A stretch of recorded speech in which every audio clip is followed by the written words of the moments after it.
Houthi Yaman dan militan Irak mengumumkan penangguhan serangan mereka terhadap Israel. Hal itu dilakukan sebagai tanggapan atas tercapainya kesepakatan gencatan senjata di Gaza antara Israel dan Hamas. Dikutip dari Tribun News, penangguhan operasi militer ini dilakukan sebagai bentuk solidaritas atas penghentian serangan IDF di Palestina. Houthi dan militan Irak sepakat untuk memperkuat kelanjutan gencatan senjata di Gaza.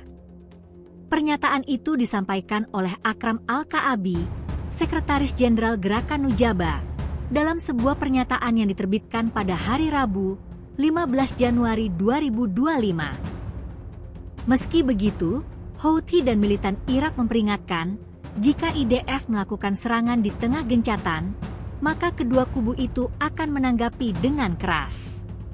Mereka bahkan mengaku telah menyiapkan rudal serta pesawat tak berawaknya jika IDF menyalahi kesepakatan.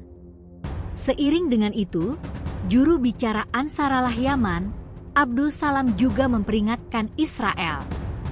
Ia menyebut Israel sebagai entitas yang berbahaya bagi rakyat Gaza.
Download Tribun X sekarang, menghadirkan lokal menjadi Indonesia.